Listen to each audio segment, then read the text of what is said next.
সম্মানিত প্রিয় ভাইয়েরা আমার, হযরতে আদম আর হাওয়াকে আল্লাহ তাআলা জান্নাতের ভিতরে থাকতে দিলেন। সুন্দর দিন কাল কাটতে শুরু করে দিল।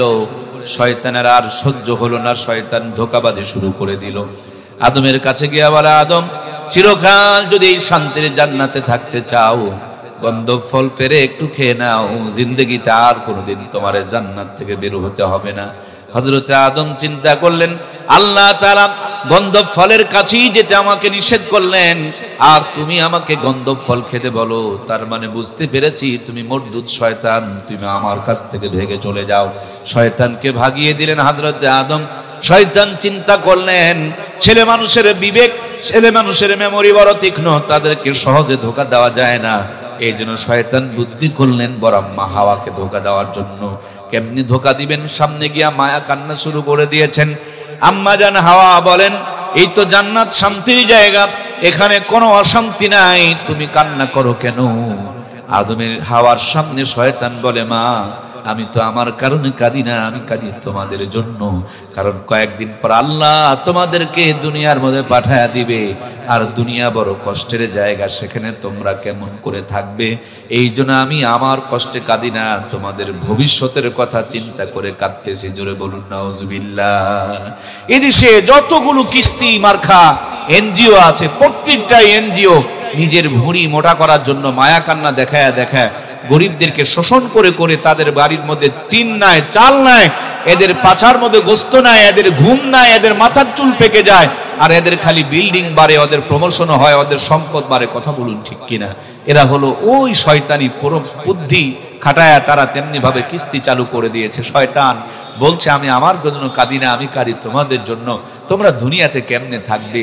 আম্মাজান হাওয়া, মেয়েদেরকে বলা হয় না কেসে আকল, অল্প বুদ্ধি সম্পন্ন, এদের ধৈর্য, এদের বুদ্ধিটা খুব কম। এই জন্য দেখবেন ইসলাম কত সুন্দর, ইসলাম কত আপডেট, ইসলাম কত মাধুর্যপূর্ণ।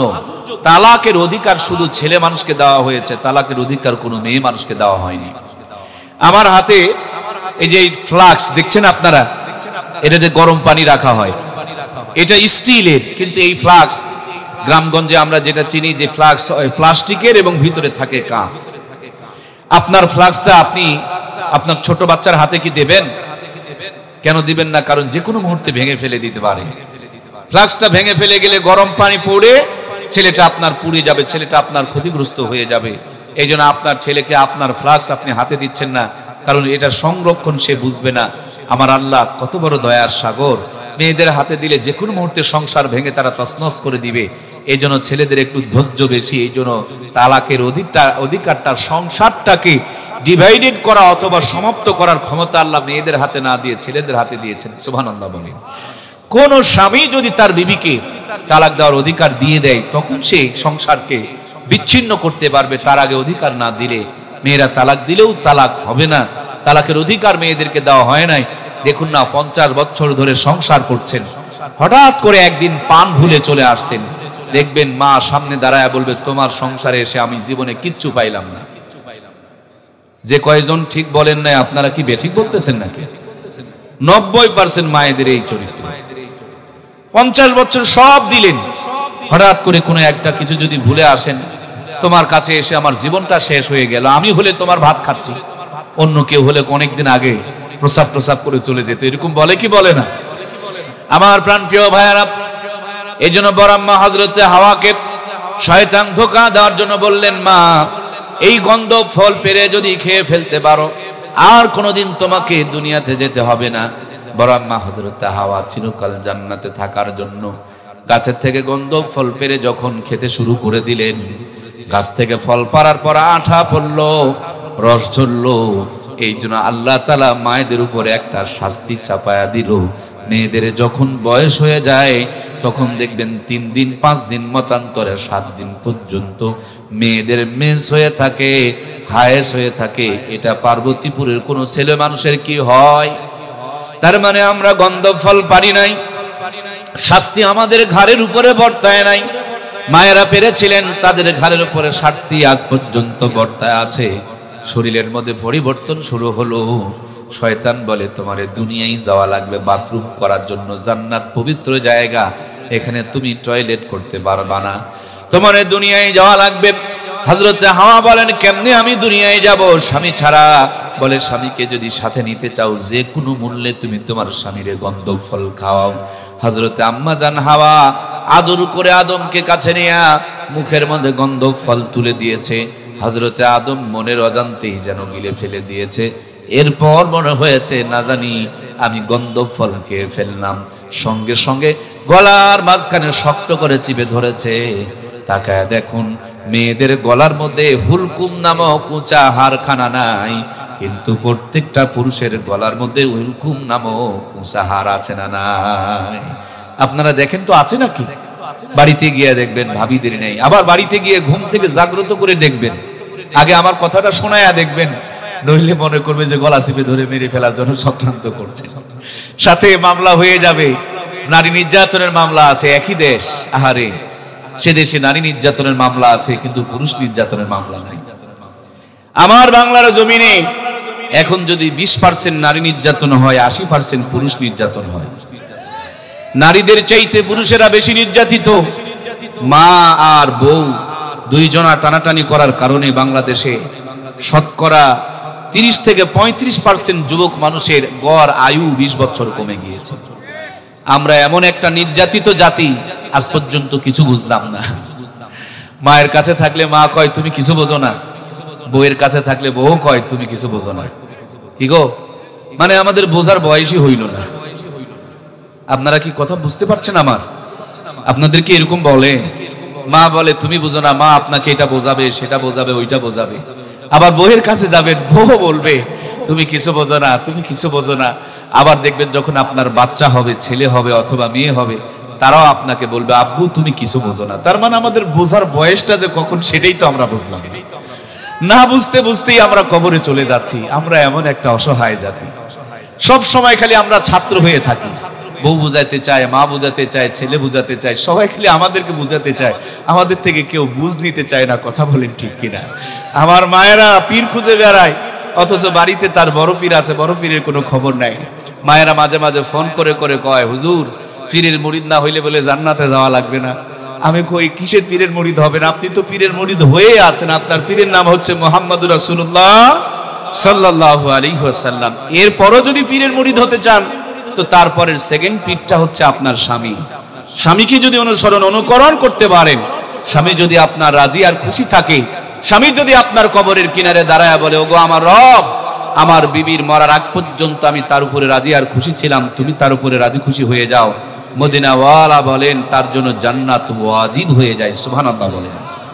আমার দেশের 90% মেয়েরা ভাতারের মুরিদ হতে চায় না। যারা যারা কথা বললেন না, আমার কথা কি বুঝতে কোনো কষ্ট হচ্ছে? মেয়েরা সবার মুরিদ হবে, কিন্তু স্বামীর মুরিদ হবে বাংলাদেশে মায়েরাই একটা জাতি, এরা কোনোদিন ভালো স্বামী পেল না। পর্দার আড়ালে যারা আছেন একান্ত ভাবে তাদের ইন্টারভিউ নিয়ে দেখেন, প্রত্যেকটা মেয়ের একটাই দুঃখ, ভালো স্বামী পায়নি। উনি নিজে ভালো স্বামী পায়নি, ওনার বাবাও ভালো স্বামী, ওনার মাও ভালো স্বামী পায়নি, ওনার মেয়েও ভালো স্বামী পায়নি। সব ভালো স্বামীগুলো পাইছে ওদের অপোজিটে যারা আছে, তার মানে ওনার ছেলের বউ ভালো স্বামী পাইছে, ওনার ভাইয়ের বউ ভালো স্বামী পাইছে, কিন্তু উনি ভালো স্বামী পায় নাই। এই দুঃখটা হলো আমাদের 90% মা বোনের। কথা বলুন ঠিক কিনা? মায়েরা জায়নামাজে বসে দোয়া করে, জামাইয়ের জন্য দোয়া করে, আল্লাহ আমার জামাইকে জান্নাত পার করে ওপার পৌঁছায়া দিও, কিন্তু ছেলের জন্য দোয়া করে না। যদি জিজ্ঞেস করেন আপনার জামাইয়ের নেকামলটা কি, গুণটা কি, কোন গুণের কারণে তাহাজ্জুদ পড়ে পড়ে জামাইয়ের জন্য দোয়া করছেন, বলে জামাইয়ের জন্য দোয়া করব না, আমার মেয়ে যা বলে জামাই তাই শোনে, মেয়ের কথা মতন চলে, এই জন্য জামাইয়ের জন্য জান্নাত পার করা দোয়া করে। আর ছেলের বেলায় দেখবেন ওটা বইয়ের ভারোয়া হয়ে যায়। ছেলে যদি বইয়ের কথা শোনে তখন আর দুই চোখে তারে দেখতে পারে না। কথা বলেন ঠিক কিনা? অথচ দুইজনের অপরাধ একটা না দুইটা? কথা বলেন না কেন? দুইজনের অপরাধ দুইটা। উনিও বইয়ের কথা শুনে, ইনিও বইয়ের কথা শুনে, কিন্তু খালাম্মা দুইজনের মতো দুইজনের জন্য দোয়া করে কয় রকম? দুইজনার দোয়া করে দুই রকম। বিচার ওই মার হবে না, বোনের হবে না, বিচার হবে এই খালাম্মার। ছেলের বেলায় এক মতন আর মেয়ের বেলায় আর এক মতন। এই দুইমুখী আচরণ আমাদের মা বোনদের ভিতরে আছে না নাই? আমরা এমন একটা মানুষ, মায়েদেরকে চিনতে পারলাম না। পৃথিবীতে সবচেয়ে কঠিন কাজ হলো মানুষ চিনা। যুবক ভাইরা বলুন তো কি কাজ?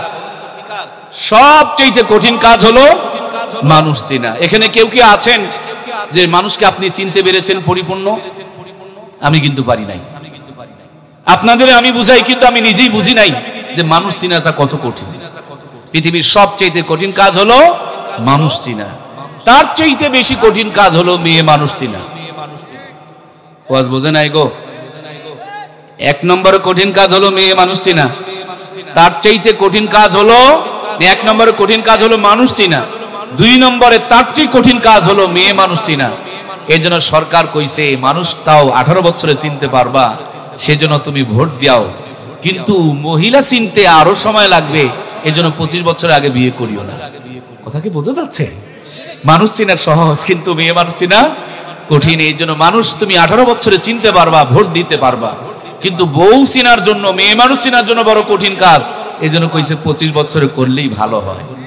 তার চাইতে বেশি কঠিন কাজ হলো যার সাথে সংসার করবেন, যাকে নিয়ে জীবন পাড়ি দিবেন, যার জন্য নিজের জীবনকে উৎসর্গ করে দিবেন, ওই মেয়ে মানুষকে চিনা আরো বড় কঠিন কাজ। কারণ আকাশের রং আর মেয়েদের মন পরিবর্তন হতে সময় লাগে না। কথা বলুন ঠিক কিনা?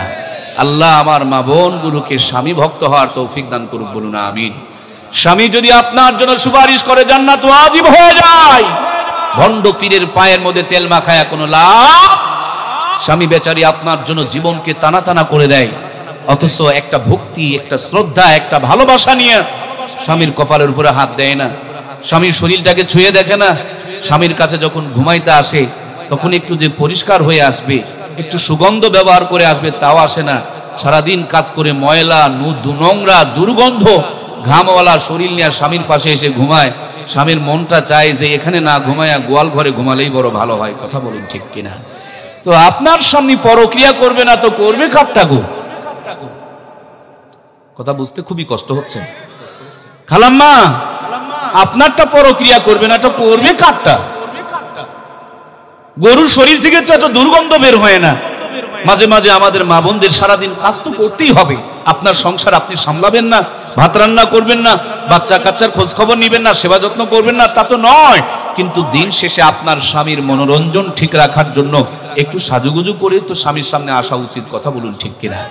বিক্রি করা গরুর যেমন কোনো দাম থাকে না, পারলে পারে গলার দড়িটা পর্যন্ত খুলে নিয়ে চলে যায়। মেয়েদের দেখবেন বিয়ে হওয়ার পর আর স্বামীকে তারা গুরুত্ব দিতে চায় না, এই জন্যই পরক্রিয়া আমাদের ঘরে ঢোকে। কথা বলুন ঠিক কিনা? মেয়েটা বিছানায় পড়ে আছে 6 মাস ধরে, কোনদিন সে নিজের পরিচর্যা করলো না। হঠাৎ যদি বলে চলো একটু তোমাকে ডাক্তারের কাছে নিয়ে যাব, দেখবেন 1.5 ঘন্টা ধরে ড্রেসিং টেবিলের সামনে সাজুগুজু করে। অসুস্থতার কারণে যদি কাপড় চোপড়গুলো ঢিল হয়ে যায়, সেপটিকিন মেরে মেরে মাজার ভাঁজ বের করে ডাক্তারের যেন বুঝতে কোনো অসুবিধা হয়। অথচ স্বামীর সামনে যাওয়ার সময় একটু মুখের মধ্যে সরিষার তেলটাও পর্যন্ত লাগায় না, যে একটু যেন আমাকে চকচকা দেখা যায়, যেন একটু আমাকে সুন্দর দেখা যায়। আল্লাহ আমার মা বোনগুলোকে স্বামীর সেবা যত্ন করা, স্বামীর মনোরঞ্জন দেওয়ার জন্য একটু সাজুগুজু করারও তৌফিক দান করুক, বলুন আমিন। বাংলাদেশের প্রত্যেকটা ঘরে ঘরে পরক্রিয়া ঢুকে পড়েছে। আমার প্রিয় ভাইয়েরা, আমরাও পিছিয়ে নেই, আমরাও এই প্রতিযোগিতায় এগিয়ে চলতেছি। অন্য মেয়ের সঙ্গে কি রস দিয়া মজা করে কথা কয়, আর বইয়ের সঙ্গে যখন কথা কয় তখন মনে হয় আজরাইল কথা বলতেছে। কথা বলুন ঠিক কিনা? এই জন্য বিবির সাথে নরম করে, কমল করে, সফট করে কথা বলুন, পরিবারের শান্তি ফিরে আসবে। আর বোনদেরকেও বলবো, স্বামীকে সম্মান দিয়ে, ইজ্জত দিয়ে, ভালোবাসা দিয়ে, নরম করে, সফট করে, কমল করে কথা বলুন। ঘরের মধ্যে রহমত আর বরকত নাজিল হবে। স্বামীর সঙ্গে গোলামের বেটা গোলাম বলে কথা বলে, আর মার্কেটে যেয়ে রিক্সাওয়ালাকে জিজ্ঞেস করে, ভাইয়া নিউ মার্কেট যাবেন, রস দেওয়া লাগবে এক জায়গায়, রস দেয় আর এক জায়গায়। এই জন্য প্রত্যেকটা পরিবারে অশান্তির আগুন জ্বলে। কথা বলুন ঠিক কিনা? সম্মানিত প্রাণপ্রিয় ভাইয়ের আমার, আমরা আলোচনা করছিলাম হযরতে আদম আর হাওয়ার জিন্দেগি। ফজরের 2 রাকাত নামাজ আদি পিতা হযরতে আদমের স্মৃতি থেকে আমার আল্লাহ তাআলা দান করেছেন। বরাব্বা হযরতে আদম আর হাওয়াকে আল্লাহ তাআলা জান্নাত থেকে দুনিয়াতে পাঠায়া দিলেন। দুনিয়াতে আসার পর বরাব্বা হযরতে আদম বড় বড় গাছের 3টা টুকরা পাতা দিয়া ইজ্জতকে ঢেকে রেখেছিলেন। সেজন্য মৃত্যুর পর ছেলে মানুষদের জন্য, পুরুষ মানুষদের জন্য দয়া করে বলুন তো দেখি, ছেলেদের জন্য কাফনের কাপড় কয় পিস? 3 পিস। আর বরাম্মা হযরতে হাওয়া বড় বড় গাছের 5-5টা টুকরা পাতা দিয়ে ইজ্জতকে ঢেকে রেখেছিলেন। এই জন্য মৃত্যুর পর মেয়েদের জন্য, আম্মাদের জন্য, মহিলাদের জন্য কাফনের কাপড় কয় পিস ছিল? থ্রি পিস বাতিল করে টু পিস আমদানি করেছিল, এখন টু পিসেরও 12টা বাজায়া দিয়েছে, মাত্র ওয়ান পিস আর বাকি আছে। কমতে কমতে 5 পিস থেকে 1 পিসে এসেছে, একটা পিস আর বাকি আছে। এইটা যদি বাদ দিয়া দেয় দেশে থাকার আর উপায়। সামনে তাকালে পায়জামা ফাটা, ঘাড় ঘুরাবেন মাজায় কাটা, পিছনে তাকাবেন তাও আবার সিনেমার পোস্টার লাগা। যত বড় হাজি আর গাজী নামাজি আর পরহেজগার হন, ওই কাটার ফাটা দেখে আমার ভাইয়ারা, ওই কাটার ফাটা দেখে আপনার ঈমান বাড়বে না, বরঞ্চ ওই দিকে তাকালে আপনার ঈমানের মধ্যে পচন ধরবে, আপনার গুনাহ হয়ে যাবে, চোখের জেনার গুনার পাপ হবে। আজ সোনার বাংলা যেইভাবে কাটা ফাটার অত্যাচার বেড়ে গিয়েছে, এই কাটা ফাটার কারণে রহমত আর বরকত বিদায় নিয়ে আযাব আর গজব চালু হয়েছে, ঠিক কিনা? দুনিয়াতে আসার পর আবার আব্বা হযরতে আদম একদিন 2 দিন নয়, লম্বা টাইম ধরে আম্মা জান হাওয়াকে খোঁজেন, হাওয়া ও হযরতে আদমকে খোঁজেন। সৌদি আরবের জেদ্দা শহরে বড় আম্মাকে পাঠানো হলো, আরবিতে জাদ্দাতুন মানে দাদি, জেদ্দাতে পাঠানো হয়েছে, এই জন্য দাদির নামে শহরের নামকরণ করা হয়েছে। এখনো পর্যন্ত বড় আম্মার কবর আরব সাগরের কিনারে রয়েছে, মাকবারায় হাওয়া নামক সুন্দর একটা কবরস্থান রয়েছে। আর বড় আব্বা হযরতে আদম প্রতিবেশীদের শ্রীলঙ্কার যদি পাহাড় আল্লাহ তাআলা তারে পাঠাইলেন, এখনো পর্যন্ত যদি পাহাড়ের মাথার উপরে হযরত আদমের পায়ের ছাপ রয়েছে, পায়ের চিহ্ন রয়েছে। 2 জন মিলে কান্নাকাটি করতে করতে আরাফার ময়দানে একত্রিত হলেন।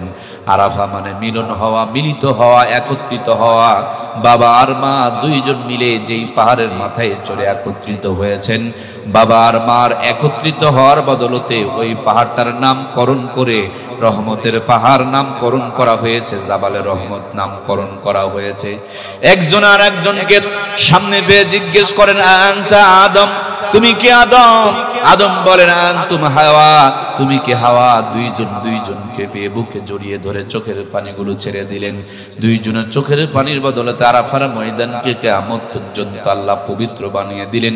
শুধু আদম আর হাওয়ার জিন্দেগির গুনাহ মাফ নয়, আদম সন্তানদের জন্য গুনাহ মাফের একটা কারখানা বানায়া দিলেন। 9 জিলহজ আরাফার দিনে, যেই দিন আদম আর হাওয়া একত্রিত হয়েছিলেন, ওই দিন কোন আদম সন্তান যদি আরাফার ময়দানে একত্রিত হয়ে আল্লাহর কাছে চোখের পানিগুলো ছেড়ে দিয়ে রোনাজারি করতে পারে, আমার আল্লাহ তাআলা ডাকতে বলে, আদম আর হাওয়া রে, আমি তোমাদের জিন্দেগির গুনাহ শুধু মাফ করে দেই নাই, কিয়ামত পর্যন্ত তোমার যত সন্তান আরাফার ময়দানে এসে আমার কাছে চোখের পানি ছেড়ে দিয়ে রোনাজারি করবে, তুমি আর আদম আর হাওয়া তোমাদের মতন করে তোমাদের সন্তানের জিন্দেগির গুনাহগুলো মাফ না করা পর্যন্ত আমি আল্লাহ আরাফা থেকে কাউকে বের করে নিয়ে যাব না। আমার প্রিয় ভাইয়ারা, সেজন্য আল্লাহর কাছে মন থেকে প্রার্থনা জানাই, আল্লাহ যেন আমাদের আরাফার ময়দানে না নিয়ে কবরে না ডাক দেয়। জোরে বলুন আমিন। আরাফার ময়দান পাড়ি দিয়া মুজদালিফায় আসলেন, খোলা আকাশের নিচে রাত্রি যাপন করলেন। মিনাতে তাবু আছে, আরাফার ময়দানে তাবু আছে, কিন্তু মুজদালিফার প্রান্তরে তাবু নাই। আল্লাহ তাআলা ডাক দিয়ে বলে, আদম সন্তানেরা, তোমার বাবার মা এই মুজদালিফার প্রান্তরে এসে খোলা আকাশের নিচে রাত্রি যাপন করেছে, আমি আল্লাহর কাছে বড় ভালো লেগেছে, সেই জন্য আমি আদম আর হাওয়ার স্মৃতি মুজদালিফার প্রান্তরে খোলা আকাশের নিচে রাত্রি যাপন করাকে ওয়াজিব বানিয়ে দিলাম। আদম সন্তানেরা, তোমরা যদি মুজদালিফায় একটু ঘুমিয়ে পড়ো, কাইলুলা করো, তারপরে ঘুম থেকে উঠে যখন চোখ দুখানা ডুলবে, তোমাদের চোখ ডলতে ডলতে ঘুম থেকে জাগ্রত হওয়ার আগেই তোমাদের জিন্দেগির সমদয় গুনাহগুলোকে আমি আল্লাহ তাআলা মাফ করে দেব। মুজদালিফার ময়দান পাড়ি দিয়া বাইতুল্লাহ চলে গেলেন। 7 মর্তবা দোয়া করছেন আর দোয়া পড়ছেন, রব্বানা যালামনা আনফুসানা ওয়া ইল্লাম তাগফির লানা ওয়া তারহামনা লানাকুনান্না মিনাল খাসিরিন। আদমের দোয়াকে আল্লাহ তাআলা কোরআনুল কারীমের মধ্যে দিয়ে দিলেন। কিয়ামত পর্যন্ত আদম সন্তানের জন্য ওই দোয়াকে আল্লাহ তাআলা কোরআনুল কারীমের মধ্যে আপনার আমার জন্য বিধান বানিয়ে দিলেন। আদম সন্তানেরা শোনো, তোমাদের বাবার মা যেমনি ভাবে তোয়াফ করেছিল আর দোয়া পড়েছিল, তেমনি তোমরা দোয়া করবে। রুকনে ইয়ামিনী থেকে হযরত আসওয়াদের দিকে যাবে, যতবার যাবে ততবার দোয়া করবে আর বলবে, রব্বানা আতিনা ফিদ দুনিয়া হাসানাতাও ওয়া ফিল আখিরাতি হাসানাতাও ওয়া কিনা আযাবান নার। আদম আর হাওয়ার ওই দোয়ার বদলতে 7 মর্তবা তওয়াব করে হযরত সুয়াদ বরাবর দাঁড়ায়া চোখের পানিগুলো ছেড়ে দেয়া যখন কান্না শুরু করেছেন, আরশ আজিম থেকে আমার আল্লাহ তাআলা ক্ষমা ঘোষণা করে দিয়েছেন। মুহূর্তের মধ্যে সেজদায় লুটিয়ে পড়েছিলেন, 2 রাকাত নামাজ আদায় করেছিলেন। আদম আলাইহিস সালামের উম্মতের জন্য মাত্র 2 রাকাত নামাজ ফরজ ছিল, 1 ওয়াক্ত 2 রাকাত নামাজ ফরজ ছিল।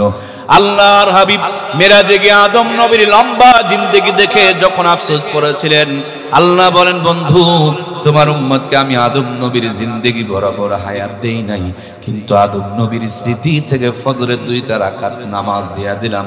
উম্মতকে বলে দিও, কষ্ট করে ফজরের 2টা রাকাত নামাজ যদি জামাতে সুন্দর করে আদায় করতে পারে, ফজরের 2 রাকাত নামাজের বিনিময় আদম আলাইহিস সালামের 1000 বছর নবীওয়ালা জিন্দেগি বরাবর সওয়াব দান করে দেব। এই জন্য মুয়াজ্জিন বলে, আসসালাতু খায়রুম মিনান নাওম, ঘুম হইতে নামাজ ভালো। কত ভালো ফজরের 2টা রাকাত নামাজ আর আদম আলাইহিস সালামের জিন্দেগি বরাবর সওয়াব। জোরে বলুন না সুবহানাল্লাহ। নবীজি আমার মেরাজে গিয়া বিশাল বড় একটা মুরগ দেখলেন। জিবরাইল আমিনকে জিজ্ঞেস করলেন, ভাই জিবরাইল, এত বড় মুরগ আল্লাহ তাআলা বানিয়ে রেখেছেন কেন?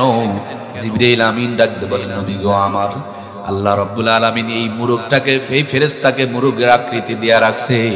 প্রত্যেক দিন ফজরের টাইমে এই মুরগটা যখন আরশ আজিম থেকে বলেন সুবহুন কুদ্দুসুন রব্বুনা ওয়া রব্বুল মালাইকাতু ওয়ার রূহ, তো ওই মুরগের কণ্ঠ মিলায়া দুনিয়ার ঘরার মুরগিগুলো, বাঁশের ঝাড়ের পাখিগুলো, তারাও বলেন সুবহুন কুদ্দুসুন রব্বুনা ওয়া রব্বুল মালাইকাতু ওয়ার রূহ। আমাদের কানের পাওয়ার নষ্ট হয়ে গিয়েছে গান শুনতে শুনতে, খারাপ কথা শুনতে শুনতে। মুরগে বলে রব্বুনা ওয়া রব্বুল মালাইকাতু ওয়ার রূহ, আর আমরা শুনতে পাই কুকুরুকু।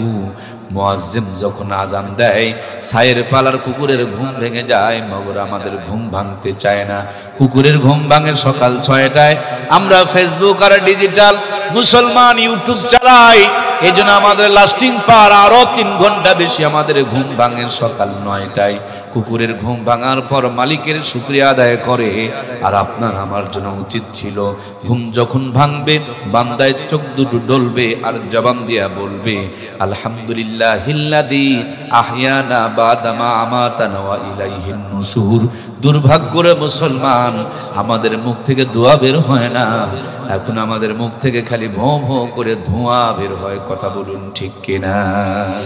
গরু ছাগল পায়খানা করার সময় খায় না, আর আমার স্মার্ট আর ডিজিটাল ভাইদের টয়লেটে গিয়া না খাইলে বাথরুম ক্লিয়ার হয়। বাথরুমে বসে কষে মারে টান, উপরে সারে ফু আর নিচে পড়ে গু। আবার সার দোকানে গিয়া কয় নামাজ না পড়লে কি হলো, ঈমান ভালো আছে। নবী আমার বলেন, যার নামাজ আছে তার ঈমান আছে, যার নামাজ নাই তার ঈমান নাই।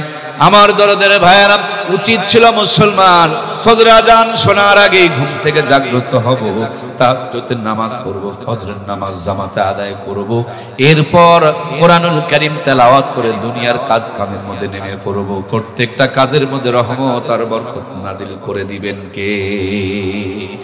আমার আপনার মুরব্বীদের খবরগুলো নিয়ে দেখেন, ওরা 150 বছরের টনটনা ছিল।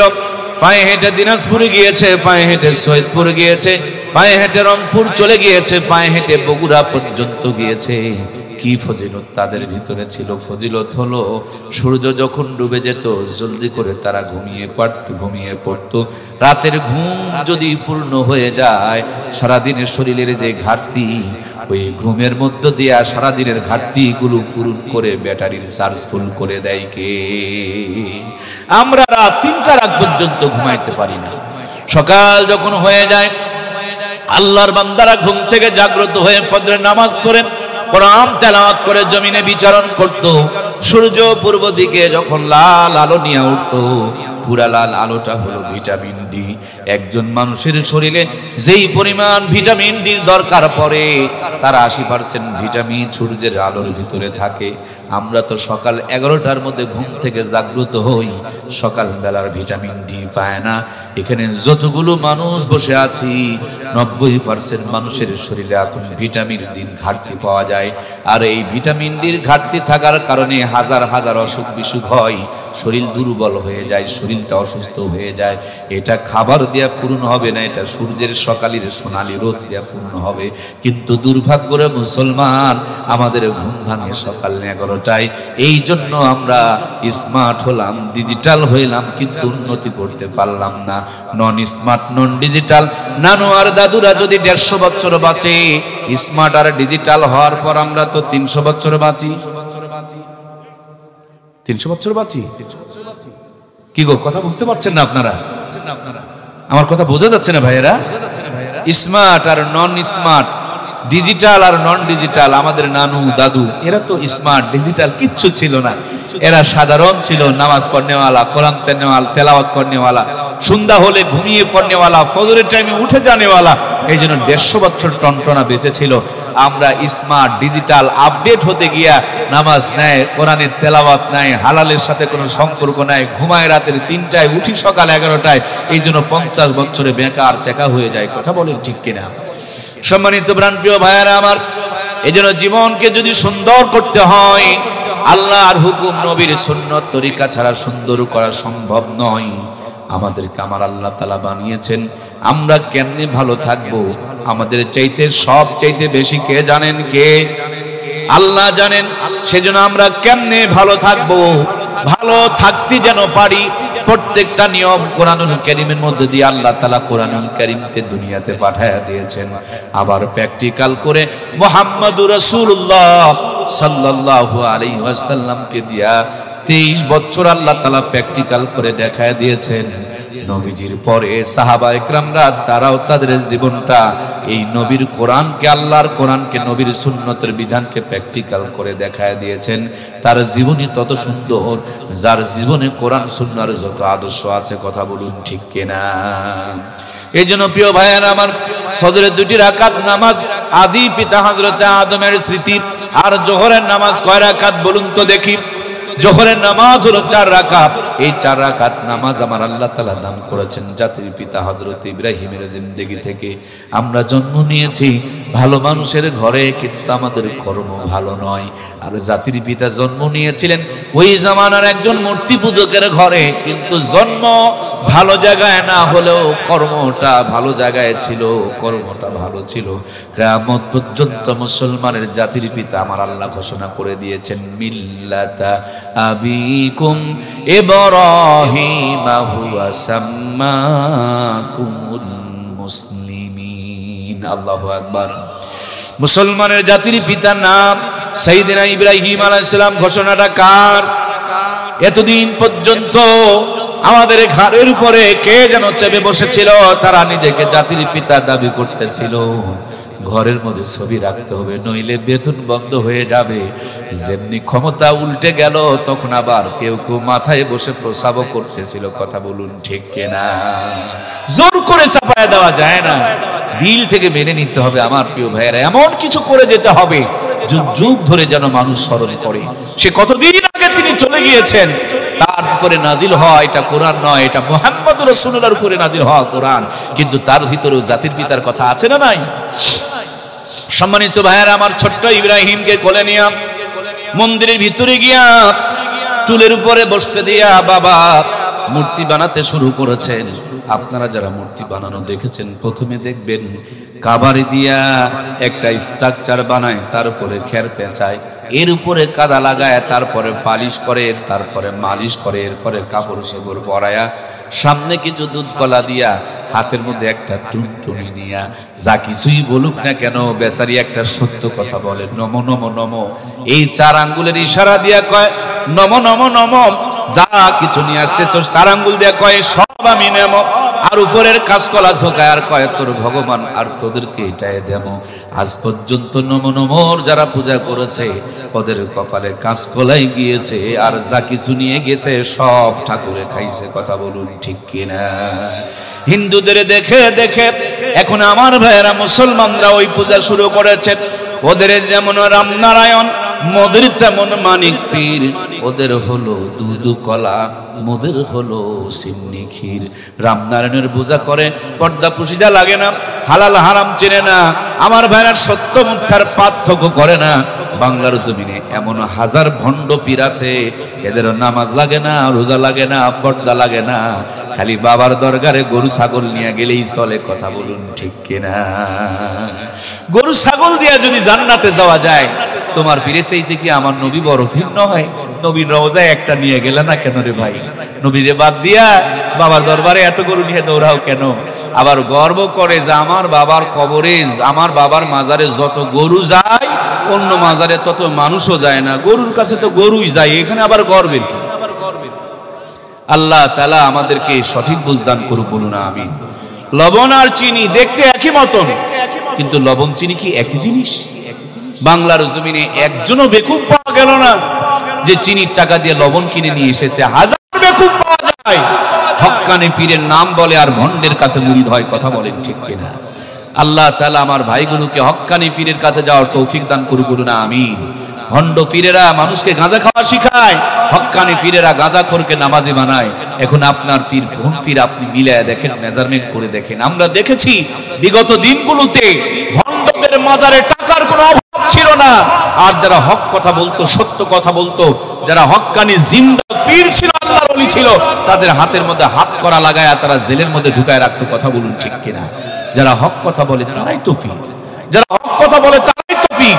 যারা চোখ বন্ধ করে থাকে, মুখ বন্ধ করে থাকে, ভণ্ডামি করে, মিথ্যা কথা বলে না, কোনোদিন অন্যায়ের প্রতিবাদ করে না, সে যতই পীর দাবি করুক, এটা হলো মিঠা শয়তান। কথা বলেন ঠিক কিনা? এটা হলো আমার প্রিয় ভাইয়েরা, এটা কোনোদিন পীর হতে পারে না। আল্লাহর হাবিব বলেছেন এটা হলো কিয়ামতের দিন বোবা শয়তান হিসেবে তারা তোলা হবে। যারা অন্যায়ের প্রতিবাদ করত তাদেরকে আমরা ভিতরে ঢুকায় শায়েস্তা করতাম, আর ভণ্ডদের মাজারের মধ্যে টাকার জোগাল দিতাম।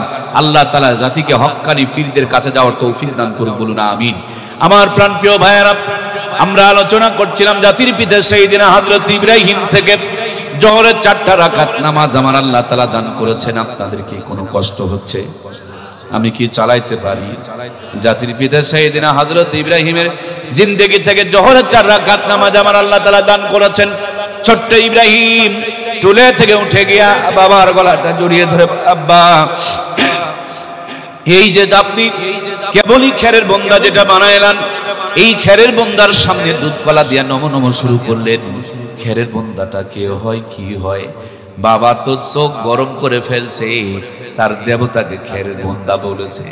বাবাকে বলে, আব্বা এটা কে হয়, কি হয়? বাবা বলে এটা হলো ভগবান। ছোট্ট ইব্রাহিম ভগবানকে চেনে না, বলে আব্বা ভগবান মানে কি? বাবাই মনে ভগবান মানে খোদা। বলে খোদা মানে কি? বলে খোদা মানে প্রভু। বলে প্রভু আবার কি? প্রভু মানে দেবতা। দেবতা আবার কি? বলে দেবতা মানে রব। রব মানে কি? এবার বলে রব মানে হলো সৃষ্টিকর্তা, স্রষ্টা। ছোট্ট ইব্রাহিম কেবল একটু বুঝতে পেরেছেন যিনি সৃষ্টি করেন তিনি হলেন স্রষ্টা। হযরত ইব্রাহিম আব্বাকে বলে, আব্বা গো, কেবলই তো তুমি খের পেঁচায়া পেঁচায়া এইটাকে সৃষ্টি করলা, ওইটা কেমনি তোমার স্রষ্টা হয়? তুমি তো তার স্রষ্টা। জোরে বলুন মারহাবা। বাবা এবার মনটা খারাপ, হক কথা বললেই তাওই খারাপ, নাকি হাজী সাহেব খারাপ? হক কথা বললেই হুজুর খারাপ, হক কথা বললেই রাজনীতি করে। হক কথা বলার মানে রাজনীতি? কে বলছে আপনারে? আমার প্রিয় ভাইয়েরা, ইমামের পিছনে নামাজ পড়ে আবার হুজুরের বিরুদ্ধেই মামলা করে, আছে না নাই? প্রিয় ভাইয়েরা আমার, বাবাকে বলছে, আব্বা কেবলই তো তুমি এই খেরের বন্দা বানাইলাম, এটা আবার কেমনে তোমার রব হয়? বরঞ্চ তুমি তো তারে যেহেতু বানাইছো, তুমি তার স্রষ্টা। বাবার মুখে কোনো কথা নাই, জোরে একটা মারছে ঝাড়ি। ঝাড়ি তো বোঝেন, জোরে একটা ঝাড়ি মেরেছে। হযরত ইব্রাহিম কাঁদতে কাঁদতে বাড়িতে রওনা করে দিয়েছে। মা বাচ্চার কান্না শুনে ঘর থেকে বের হয়ে এসে কোলে তুলে নিয়েছে, চোখের পানিগুলো মুছে দিয়ে ডাকতে বলে, ইব্রাহিম কান্না করো কেন? হযরত ইব্রাহিম বলেন, মা বাবা আমাকে মন্দিরে নিয়ে বসায় রেখে দুধ কলা দিয়া একটা খেরের মূর্তি বানায়া তাকে বলতেছে রব, সেটাই নাকি স্রষ্টা, ওটাই নাকি প্রভু, উনি নাকি আমাকে আমাদেরকে সৃষ্টি করেছে। তুমি আমার মা, দয়া করে বলো না আমার রব, আমার স্রষ্টা, আমার প্রভুকে।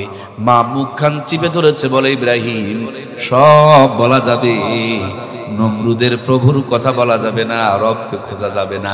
আমরা বিগত দিনেও দেখেছিলাম যারা সরকারি চাকরি করত সব বলতো, ভাসুরের নাম বলতো না। কথা বলুন ঠিক কিনা? চাকরি করি বলেই তিনি আমার রব নয়, অন্যায়ের প্রতিবাদ করতে হবে। আমি ইমান বিক্রি করে দিতে পারি না। সাদাকে সাদা বলতে হবে, কালোকে কালো বলতে হবে। দেশ শুধু জালেমদের জন্য ধ্বংস হয় নাই, আমাদের মতন কিছু বোবা শয়তানের কারণেও ধ্বংস হয়েছে। কথা বলুন ঠিক কিনা? আগামী দিনে আমরা যদি সাদাকে সাদা বলি, কালোকে কালো বলি, আর কোনো অন্ধকার আমাদের মাথার উপরে আসবে না। আর যদি বোবা হয়ে থাকি, যেই অন্ধকারে ছিলাম তার চাইতে 3 গুণ অন্ধকার সামনে অপেক্ষা করছে। কথা বলুন ঠিক কিনা? এই জন্য প্রিয় ভাইয়েরা আমার, হযরত ইব্রাহিমের মা কথা বলতে দিতে চায় না। ইব্রাহিম বলেন, আম্মা তুমি আর আমি, বাহিরের তো আর কেউ নাই, দয়া করে আমারে বলো না আমার রবকে, আমার প্রভুকে, আমার স্রষ্টাকে। মা বলেন, আমি তোর রব, তোরে পেটে রেখেছি, তোরে দুধ খাওয়াই, তোরে লালন পালন করি, তোরে ডেলিভারি করেছি। হযরত ইব্রাহিম বলেন, আম্মা তুমি যদি আমার রব হয় তাহলে তো তোমারও একজন রব আছে। সুবহানাল্লাহ বলেন। হযরত ইব্রাহিমের মা বলেন, আমার রব হলো তোর বাবা আজর কুমার, তিনি কামাই রোজগার করে আমারে লালন পালন করেন। হযরত ইব্রাহিমের মা বলছেন, আমি তোর রব, আর তোর রব, আমার রব হলো তোর বাবা আজর কুমার। হযরত ইব্রাহিম বলেন, আম্মা বুঝলাম আমার রব তুমি আর তোমার রব আমার বাবা, তাইলে বাবারও তো একজন রব আছে, বাবার রবটা আবার কি? বলে, তোর বাবার রব এদেশের বাদশা নমরুদ। হযরত ইব্রাহিম এবার মার গলা জড়িয়ে ধরে বলে, মা সত্যিটা একটু দয়া করে আমারে শিখায় দাও না, জানায় দাও না, বুঝায় দাও না। আমার রব তুমি, তোমার রব বাবা, আর বাবার রব যদি দেশের বাদশা নমরুদ হয়, নমরুদের একজন প্রভু আর রব আছে না নাই? নিঝুম রাতে দূর আকাশের দিকে তাকিয়ে ছোট্ট ছেলে মাকে বলে, স্রষ্টা আমার কে? ওই ছোট্ট ছেলেটাই ছিল আমাদের জাতির পিতা সাইয়্যিদিনা হযরত ইব্রাহিম। জোরে বলুন মারহাবা। মার ছেলের কথা চলছে, বেড়ার পার্শ্ব থেকে বাবা সব কথাগুলো শুনে সোজা নমরুদের বাড়িতে চলে গিয়েছে। সকালবেলা দরজায় ঠকঠকানি শুরু করে দিয়েছে। নমরুদ ডাকতে বলে, কে? আজর বলে, না আমি আজর। নমরুদ জিজ্ঞেস করে, লিমা জি তাহা হুনা ফিসবা ইয়া আজর, এত সকালে কেন চিল্লা চিল্লি করস রে আজর? আজর বলে, ও বস, আপনি তো নাক ডেকে ডেকে ঘুমান, কিন্তু আপনার দুশমন আমার ঘরে।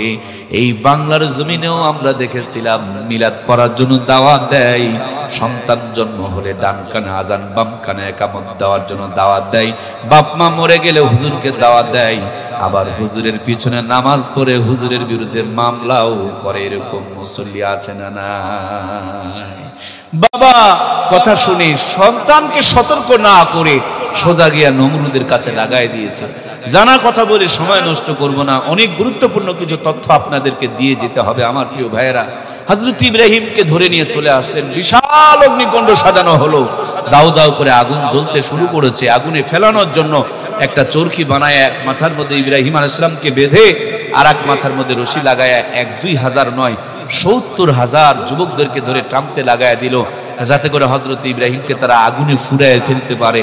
হযরত ইব্রাহিম তো দূরের কথা, তার একটা পশম পর্যন্ত নড়াইতে পারে নাই। সুবহানাল্লাহ বলেন। নমরুদ ভীষণ টেনশনে পড়ে গেল। মিস্টার ইবলিস আজাদিল শয়তান, মাথায় পাগড়ি, মুখের মধ্যে পাটের ফিসাওয়ালা দাড়ি, গায়ের মধ্যে জুব্বা লাগায়া, হাতের মধ্যে একটা ভেঁকা লাঠি, আর এক হাতের মধ্যে বড় বড় দানাওয়ালা তসবিহ নিয়া।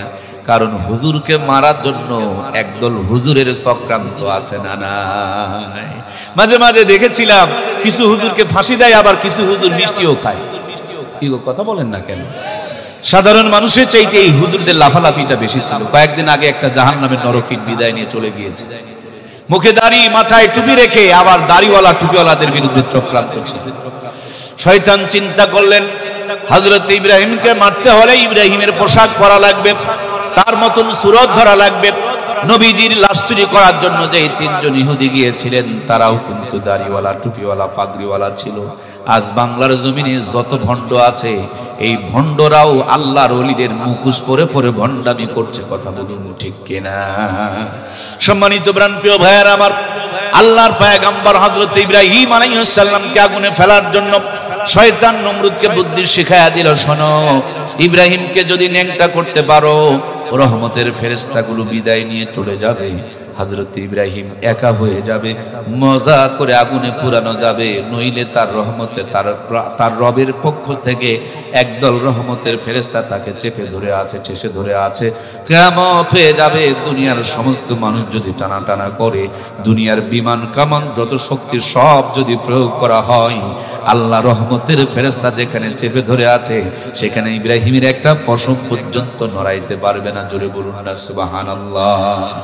আল্লাহর পায়গাম্বর হযরত ইব্রাহিমকে ন্যাংটা করতে হবে। কে ন্যাংটা করবে? ভয়ে কেউ সামনে যায় না, কারণ ইব্রাহিম আলাইহিস সালাম তো সেই পায়গাম্বর যার বিবিকে ধর্ষণ করার জন্য জালেম বাদশা 3 বার সামনে অগ্রসর হয়েছিল। আল্লাহ 3 বারই তাকে প্যারালাইসিস করে অবশ করে দিয়েছিল। এই জন্য কেউ আর সামনে আগাইতে চায় না। আজ আমার ন্যাংটামির প্রতিযোগিতার পর প্রতিযোগিতা চলছে, কথা বলুন ঠিক কিনা? আমি বুঝি না এটা কোন জামানায় আসলাম, আমি বুঝতে পারছি না যে আমরা আসলে কোথায় যাচ্ছি। সেদিন জয়পুরহাটে আসরে নামাজ পড়ার পর এক মসজিদ থেকে বের হয়ে দেখতেছি কদুর গাছে কিছু ঝাঁটা জুতা উপরে পাতিল মাতিল বানায় রাখছে। ছবি তুলে নিলাম। আমি এক ছোট্ট ভাইকে জিজ্ঞেস করলাম কারণ কি? সে বলছে যে ভাইয়া, সব মানুষের নজর ভালো নয়, কিছু কিছু মানুষের বদ নজর আছে, নজর খারাপ। কদুর উপরে সরাসরি পড়লে নাকি কদু পচে যাবে, খসে যাবে, ঝরে যাবে, নষ্ট হয়ে যাবে। এই জন্য কদুকে বদনজর থেকে বাঁচানোর জন্য এই ব্যবস্থা করে রাখছে। আপনাদের দিনাজপুরে ফুলবাড়িতে দেখতেছি এক কাঁঠাল গাছের মধ্যে গরুর মাথার হাড় ঝুলায় রাখছে। এক চাচারে জিজ্ঞেস করলাম কারণ কি? তিনি বলেন বদনজর থেকে বাঁচানোর জন্য এই ব্যবস্থা করে রেখেছি। আমাদের নওগাঁতে তরমুজের জমিতে তাকায় দেখি পাতিলের বুশ বানায়া, পাছায় বাঁশ দিয়া, মাথায় পাতিল দিয়া, গলার মধ্যে জুতার মালা ঝুলায় রাখছে। এক চাচারে জিজ্ঞেস করলাম কারণ কি, বুশকে এই শাস্তি দিয়েছেন কেন? বলে বুশের শাস্তি নয়, তরমুজে যেন বদনজর না পড়ে তার জন্য এই ব্যবস্থা করে রেখেছি। আমাদের গ্রামে হানাফি আর আহলে হাদিসের গুতাগুতি লেগে মাদ্রাসা, মসজিদ, গোরস্থান, ঈদের মাঠ সব ভাগ করছে। নতুন মসজিদের সামনে একটা গরুর গড়া, কয়েকটা গাভী বাঁধা আছে।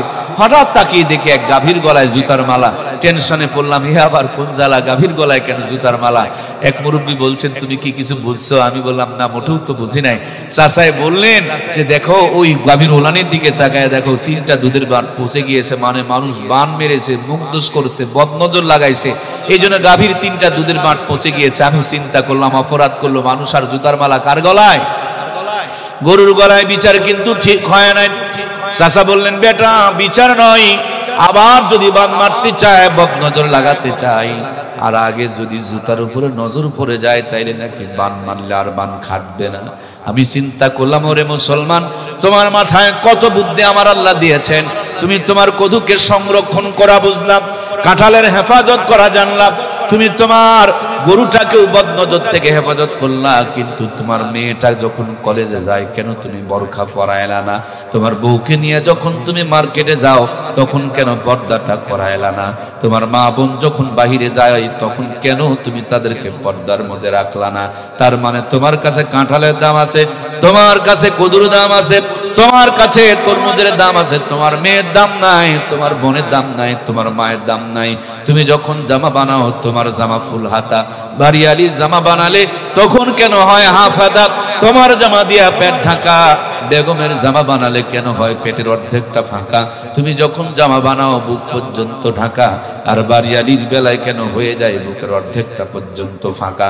তোমার প্যান্টির ভিতরে শার্ট ঢুকায়া শক্ত করে ইন করা, হাসতে পারো না, কাশতে পারো না, বসতে পারো না, এত টাইট করে ইন করে রেখে দিয়েছে। যদি জিজ্ঞেস করেন পেটের ভিতরে আছে কি? তেল আর চর্বি, নারী আর ভুঁড়ি, প্রসাব আর পায়খানা। কত বড় বোকার বোকা, নিজের পেটের প্রসাব পায়খানা গুলোকে আমরা রেখেছি ঢাকা।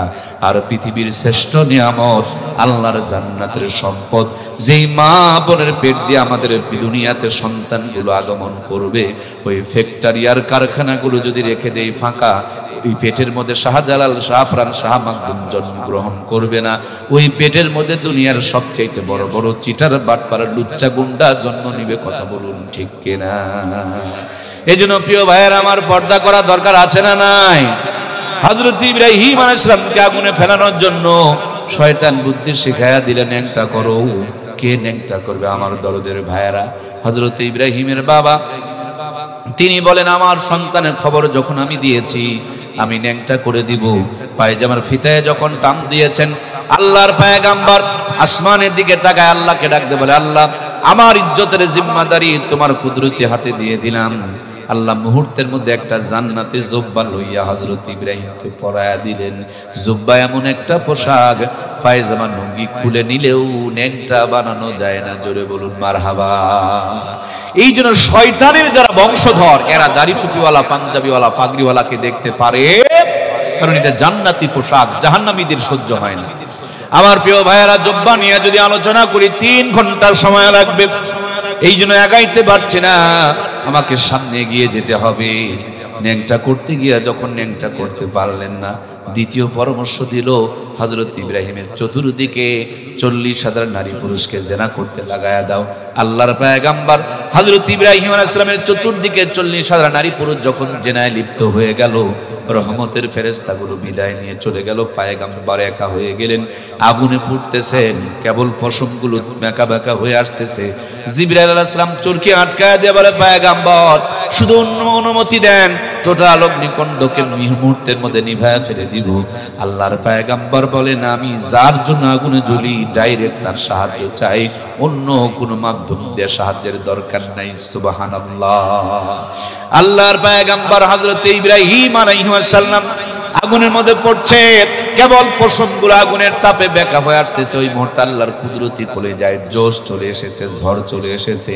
আমার আল্লাহ ঘোষণা করে দিলেন, কুল্লা ইয়া নারু কুনি বারদাও ওয়া সালামান আলা ইব্রাহিম। আকে লুৎফে খেসেরা ইজহারে কর্দ বাকুলি লশনারে রাগুল জারে কর্দ সুইও খস মিকে তেরাম দাখতা ফশায়ে কার উসকি ফায়াত সাখতা। জোরে বলুন মারহাবা। জিমনি আগুনের ভিতরে পড়েছে, আমার আল্লাহ তাআলা ঘোষণা করে দিয়েছে, আমার বন্ধুর জন্য জান্নাতের বাগানের মতন শান্তিদায়ক হয়ে যাও। এমন ঠান্ডা হয়েও না বন্ধুরে শীত লাগবে, গরম হয়েও না যে বন্ধু আমার ঘেমে যাবে। জান্নাতের মতন বাগান হয়ে যাও, শান্তিদায়ক হয়ে যাও। আল্লাহর পয়গম্বর আগুনের ভিতরে পড়েছে।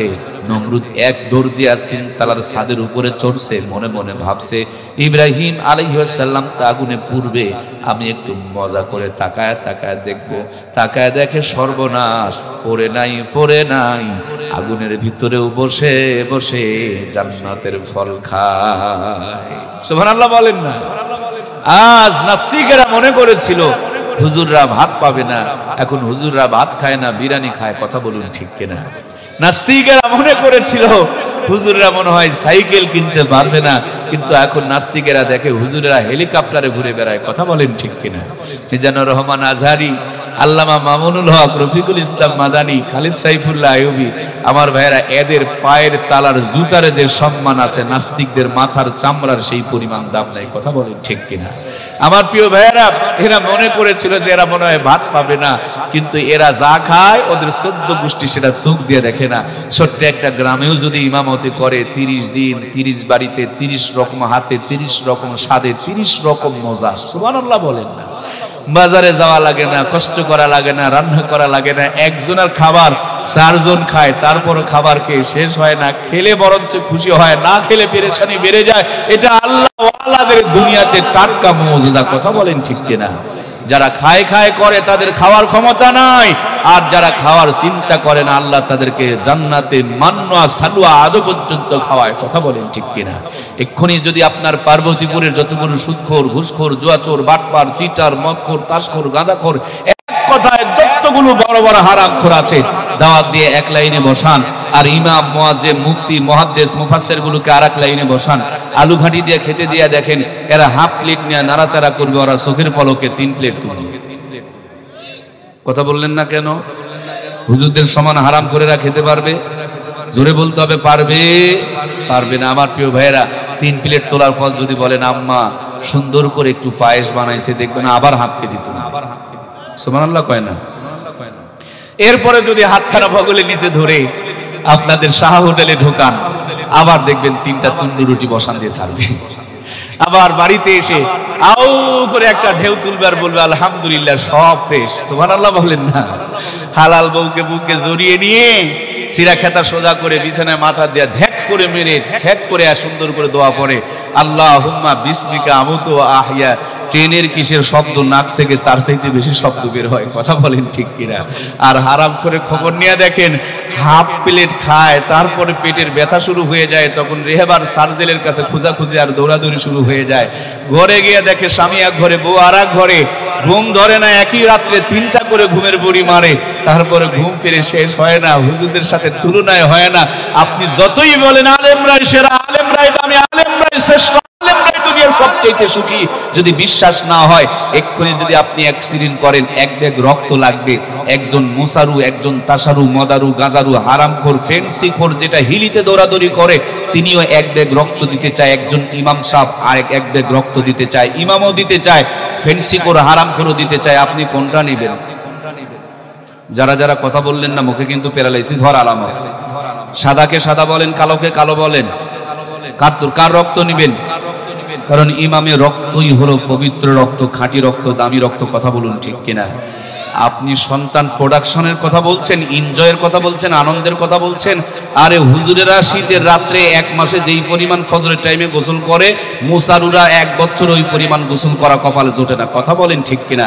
ওদের বালিশে নিচে হামদর্দার হারবালের ঔষধ পাবেন, আর মৌলবীর তাসবিহ জপতেছে আর চলতেছে, মাশাআল্লাহ। বাড়িতে ঢোকার আগে 1 ঘন্টার সন্তান আব্বা আব্বা বলে ডাকে, ঠিক কিনা?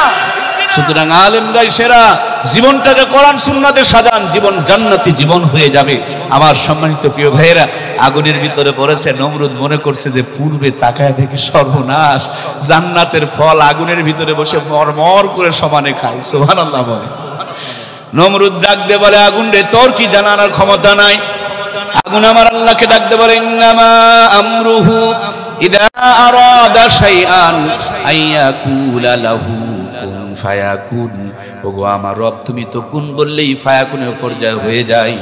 আমার জবানটা খুলে দাও, আমি একটু নাস্তিককে উত্তর দিতে চাই। আগুনের জবান খুলে গেল। আগুন মানুষের মতন ডাক দিয়ে বলে, ওই নাস্তিকের বাচ্চা নাস্তিক, আমার ক্ষমতা আছে কি নাই ছাদের উপর থেকে কি বোঝা যায়? আয় আয় আয়, একবার খালি আমার ভিতরে আয়, তার 14 গোষ্ঠীকে জ্বালায়া করে দিব ছাই, ঠিক কিনা?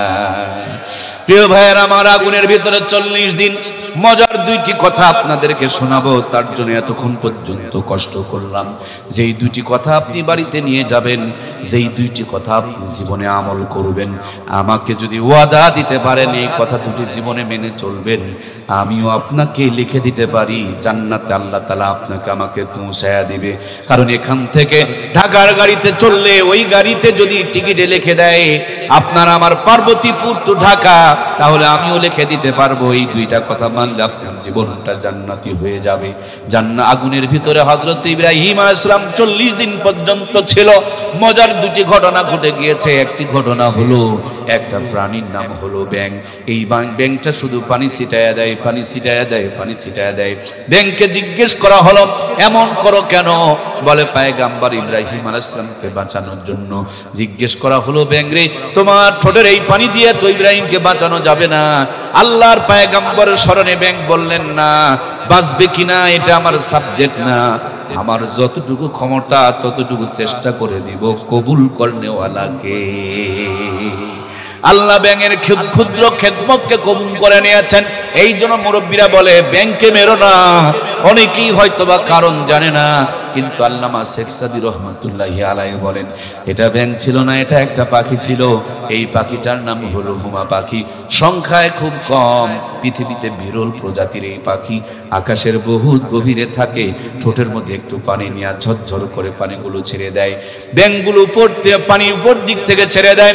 এই পানির দিকে তাকায় তাকায় ব্যাঙকে ওই পাখিকে জিজ্ঞেস করা হলো, পানিগুলো ছেড়ে দিয়েছ কেন? পাখিকে জিজ্ঞেস করা হলো, পানিগুলো ছাড়ছো কেন? বলে, ইব্রাহিমকে বাঁচানোর জন্য। বলে, তোমার এই ঠোঁটের পানিটুকু নিয়ে হযরত ইব্রাহিম আলাইহিস সালামকে তো বাঁচানো যাবে না। বলে, বাঁচবে কিনা ওটা আমার সাবজেক্ট না, আমার ক্ষমতা অনুযায়ী চেষ্টা করে যাব, এটাই হলো আমার দায়িত্ব আর কর্তব্য। আল্লাহ তাআলা ওই পাখিটার এত শান মান আর মর্যাদা বাড়িয়ে দিলেন। আল্লামা শেখ সাদী বলেন, হুমা পাখি যদি কোনো মানুষের উপর, মাথার উপরে ছায়া দেয়, দুনিয়ার ভিতরে রাজা বাদশাহ না হলে আল্লাহ তার ওলি বান্দা তারে বানায়া দিবে। আর একটা প্রাণীর নাম হলো কাকলাস।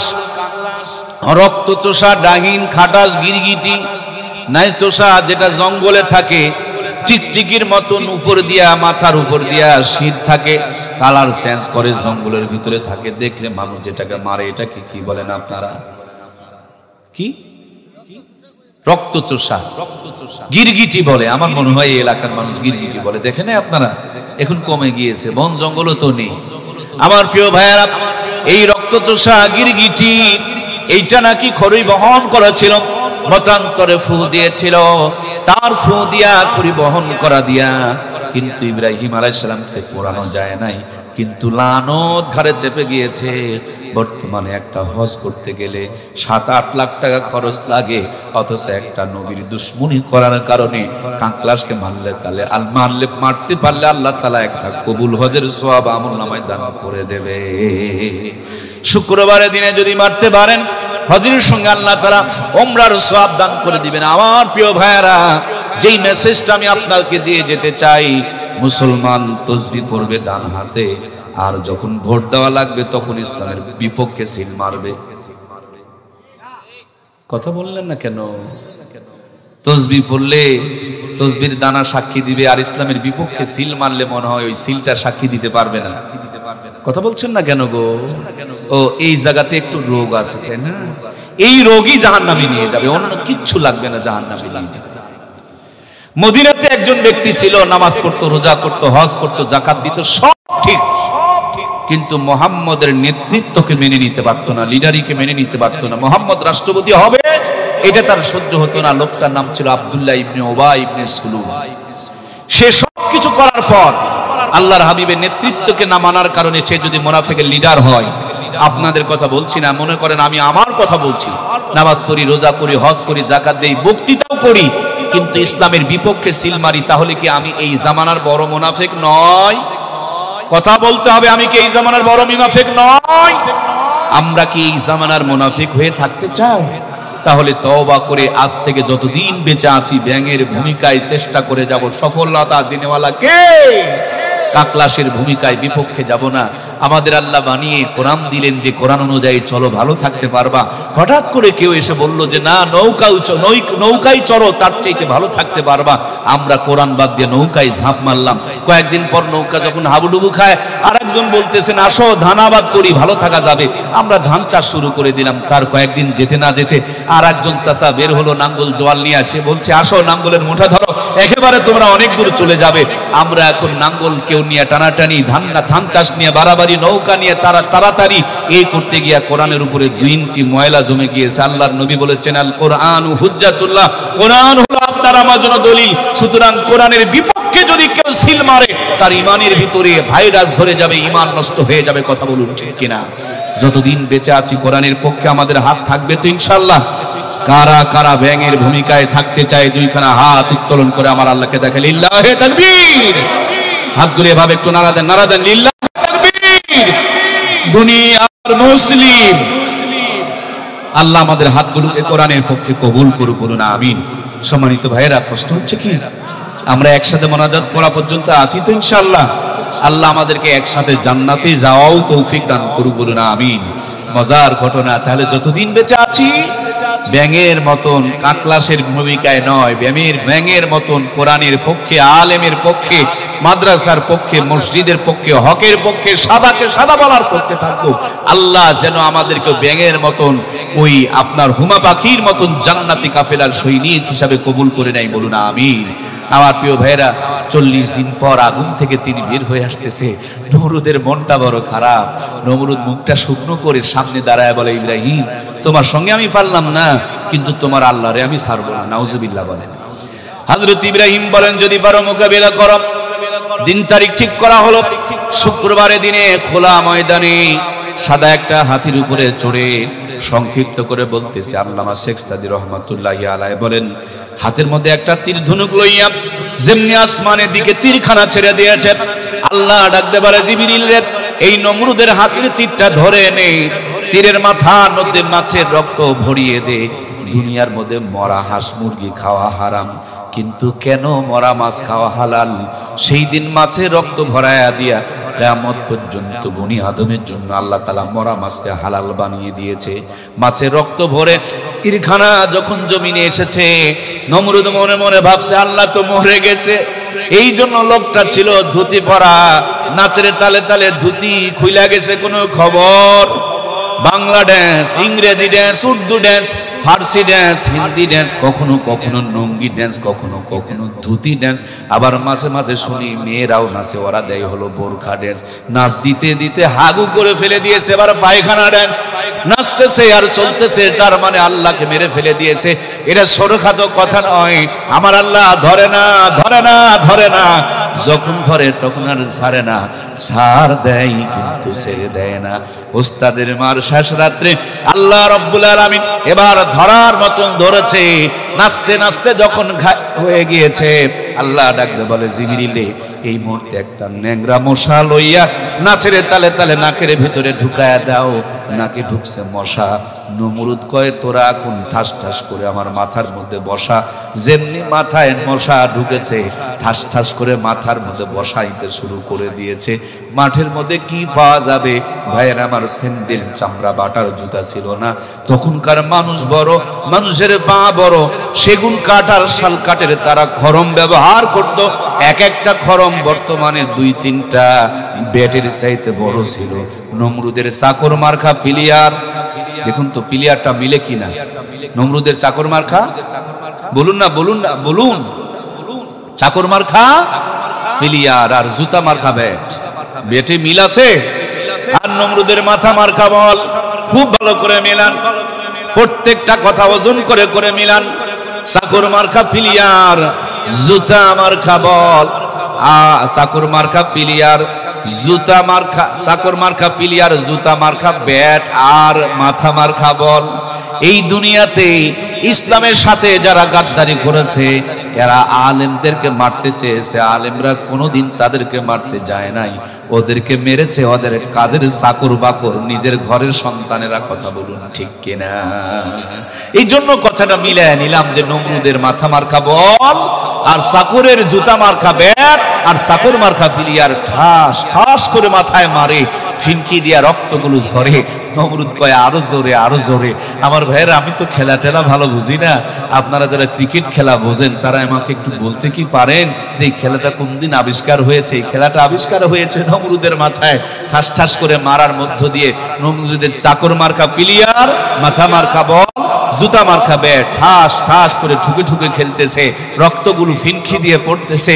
কিন্তু নমরুদ কয়, আরো জোরে, আরো জোরে। আমার ভাইয়েরা বলুন তো, যেটার নাম ছক্কা রেখেছি আমরা, এই ছক্কাটা ধীরে না জোরে? একটু দয়া করে বলুন, ধীরে না জোরে? ছক্কা মানে সীমানার ভিতরে না বাহিরে? আমার প্রিয় ভাইরা, এক চাকর চিন্তা করে, জোরে মারলেই যদি এত মজা লাগে, তাহলে জন্মের মজাটা তুলে দেওয়াই দিই। মাথার মাজার গামছাটা টাইট করে, হাতের মধ্যে শক্ত মার্কা জুতা খান ধরে, এক চাকর নমরুদের মাথাটা সুন্দর করে সয়ে করে একেবারে ব্যাটে বলে, না মিললে যে ছক্কা হয় না, ব্যাটে বলে সুন্দর করে মিলায়া এত জোরে একটা ছক্কা লাগায় দিয়েছে। এক ছক্কা একবারে মাথার ঠুলি আউট হয়ে চলে গিয়েছে। মাথার ঠুলি যখন উড়ে গিয়েছে, মশা তখন ভোঁ করে দৌড় মেরে দিয়েছে। আমার ভাইয়েরা, মাথার ঠুলি যদি উঠে চলে যায়, মানুষটা কি বেঁচে থাকে রে ভাই? আসে না মইছে? নওগাঁর দুই একটা কথা তো শোনাই লাগে না, কি বলেন? আসে না মইছে? শেষের কথা আমাদের নওগাঁর, আসে না মইছে? আজ তাকায়া দেখেন, সেই থেকে নিয়ে এই পর্যন্ত যারা কোরআনকে উৎখাত করতে চেয়েছে তারাই উৎখাত হয়ে গিয়েছে। কথা বলুন ঠিক কিনা? আসে না মইছে? আবার বলেন, আসে না মইছে? সুতরাং আপনিও যদি আপনার পতন না চান, কোরআনের বিরুদ্ধে যাবেন না, আলেমদের বিরুদ্ধে যাবেন না, ইসলামের বিরুদ্ধে যাবেন না। আলেমদের বিরুদ্ধে, কোরআনের বিরুদ্ধে, ইসলামের বিরুদ্ধে যারা গেছে তাদেরই পতন ঘটেছে। কথা বলুন ঠিক কিনা?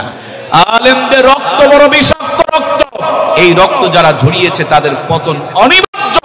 আলেমদের প্রতি জুলুম যারা করেছে, আরশে আজিমের মালিক তাদের জন্য মুহূর্তের মধ্যে গজব বরাদ্দ করে ফেলে দেয়, খালি আশা দেরি থাকে। কথা বলুন ঠিক কিনা? এই জন্য প্রিয় ভাইয়েরা, আমরা যতদিন বেঁচে আছি সেই ব্যাঙের ভূমিকায়, হুমা পাখির ভূমিকায় ইসলামের পক্ষে, আলেমদের পক্ষে, কোরআন সুন্নাহর পক্ষে থাকবো। আমরা কাকলাসের ভূমিকায় বিরোধিতা করব না ইনশাআল্লাহ। আমরা কি ব্যাঙের ভূমিকায় একসাথে জান্নাতে যেতে চাই? আর একটা বারের জন্য দুইখানা হাত উত্তোলন করে দেখাই, লিল্লাহি তাকবীর। আল্লাহ তুমি আমাদের হাতগুলোকে কবুল করে নাও, বলুন আমিন। একটু নাড়া দেন না, আরো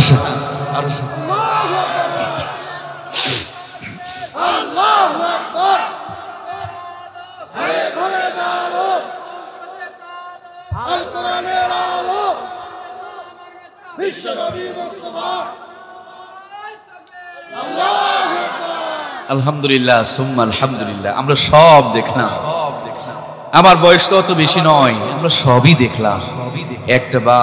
একটা বার শুধু একটা বার কোরআনের রাজ দেখার আমাদের স্বপ্ন বাকি আছে, ঠিক কিনা?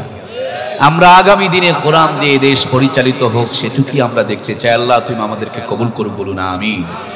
কোন একদিন এ দেশের আকাশে কালেমার পতাকা দুলবে, সেদিন সবাই খোদারি বিধান পেয়ে দুঃখ বেদনা ভুলবে। একাকিনী নরমণি নির্জন পথে যাবে, কোনো জন কটু কথা কবে না, কোনো জন কোনোখানে সম্পদের মহে খুনার রাহাজানি হবে না। সেদিন তো আর নই বেশি দূরে, আর কিছু পথ গেলে মিলবে, সেদিন সবাই খোদাই বিধান পেয়ে দুঃখ বেদনা ভুলবে। জোরে বলুন মারহাবা। আল্লাহ সেই পর্যন্ত আমাদেরকে হায়াত দান করুন, বলুন আমিন।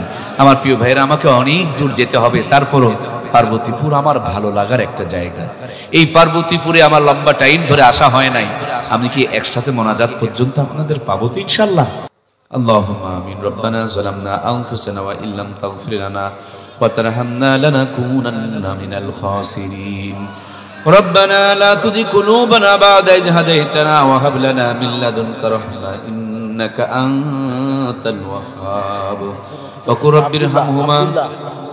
رب ارحمهما كما ربياني صغيرا رب ارحمهما كما ربياني صغيرا رب علما نافعا فهما كاملا وعملا صالحا كما تحب وترضى يا كريم حسبنا الله ونعم الوكيل نعم المولى ونعم النصير ومن يتوكل على الله فهو حسبه والله المستعان على ما تصفون রব্বুল আলামিন। আয় আল্লাহ, আরামের ঘুমকে হারাম করে নরম বিছানায় লাথি মেরে রহমত আর বরকত মাগফিরাতের আশা হৃদয়ের মধ্যে ধারণ করে আপনার আলিশান দরবারে দুইখানা হাত উত্তোলন করেছি।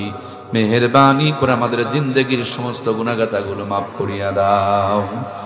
কঠিন কিয়ামতের দিন মুসিবতের আদালতে আজকের আয়োজন খানা শ্রোতা বক্তা কর্তৃপক্ষ এলাকাবাসী সকলের জন্য নাজাতের জড়িয়া বানায়া দাও। শুরু থেকে নেই পর্যন্ত যত কথা আলোচনা হয়েছে প্রত্যেকটা কথা আমাদের সকলকে আমল করার তৌফিক দিয়ে দাও। আয় আল্লাহ তাআলা, জিন্দেগির সবচেয়ে বড় তামান্না সোনার মক্কার মদিনা, ওই মক্কা মদিনা না দেখায় কবরে ডাক দিও না আল্লাহ। এই দুইখানা হাত দিয়া তোমার বাইতুল্লাহর চাদর মুবারক জড়িয়ে ধরে তোমাকে একটু ডাকার সুযোগ দান করে দিও। হাতেমে কাবায় কবুল করে নিও, মিজাবে রহমতে কবুল করে নিও, মাকাম ইব্রাহিমে কবুল করে নিও।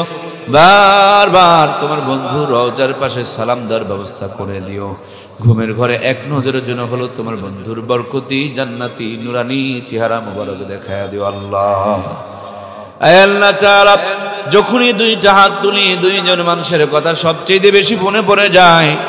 জলম দুঃখিনী মা, কলিজা টুকরা আব্বাজান, আল্লাহ গো, আজকের এই মাহফিলকে কেন্দ্র করে এলাকার বাড়িতে বাড়িতে কত মেহমান এসেছে, কত রকমারি খাবার আয়োজন হয়েছে। ছেলে মেয়ে নাতি নাতনিকে নিয়ে অনেকেই বসে বসে আনন্দ করে খাচ্ছে। কিন্তু যাদের মা নাই, যাদের বাবা নাই, গোটা দুনিয়াটা যেন তাদের সামনে অন্ধকার হয়ে আছে। আল্লাহ, এই দুইখানা হাত দিয়া দরদের আব্বা আম্মাকে চিরজনমের শেষ গোসল করায়া সাদা কাফনের কাপড় পরায়া চিরজনমের জন্য অন্ধকার কবরের ঘরে যারা আমানত রেখে এসেছি, মেহেরবানি করে আব্বা আম্মার কবরগুলোকে জান্নাতুল ফেরদাউস বানায়া দাও। আয় আল্লাহ, আমাদের বৃদ্ধ মা বাবা যারা বেঁচে আছেন সুস্থতার সঙ্গে নিয়ে খায়াতে তৈয়বা দিয়ে দাও। সবার ঘরে ঘরে আলোকিত নেক সন্তান সুসন্তান দান করে দাও। আমাদেরকে দায়ী ইলাল্লাহ বিশ্ববর্ণ জগৎ বিখ্যাত আল্লাহর ওলিদের বাবা মা হওয়ার সৌভাগ্য দান করে দাও রব্বুল আলামিন। প্রত্যেকের পরিবারের মধ্যে স্বামী স্ত্রী কলহ দ্বন্দ্ব ভুল বুঝাবুঝি চলতেছে, আল্লাহ আমাদের স্বামী স্ত্রীর মধ্যে সুসম্পর্ক আরো বাড়ায়া দাও, একে অপরকে বুঝার তৌফিক দিয়ে দাও। প্রত্যেকের পরিবারের মধ্যে আলিয়ার ফাতেমার মহাব্বত পয়দা করে দাও আল্লাহ। মেহেরবানি করে দুহাত ভর্তি কামায় রোজগারে হযরত ওসমানে গুনির মতন বরকত দিয়ে দাও। আমাদের জীবনকে হযরত আবু বকরের মতন ঈমান আর আমলওয়ালা জীবন বানায়া দাও। আমার মা বোনগুলোকে আসিয়া খাদিজা ফাতেমার উত্তরসূরি বানায়া নাও। আয় আল্লাহ, তোমার ঘরকে যারা সুন্দর করেছেন তাদের দুনিয়া আখিরাতকে সুন্দর করায়া দাও। আয় আল্লাহ তাআলা, আজকেও যারা নগদে বাড়িতে প্রকাশ্যে গোপনে দান করেছেন সবার দানগুলোকে কবুল আর মঞ্জুর করে নাও। গতকালকে একজন যুবক মানুষ তোমার ডাকে সাড়া দিয়া চলে গিয়েছেন আল্লাহ, তাকে তুমি জান্নাতের উঁচু মাকাম দিয়ে দাও।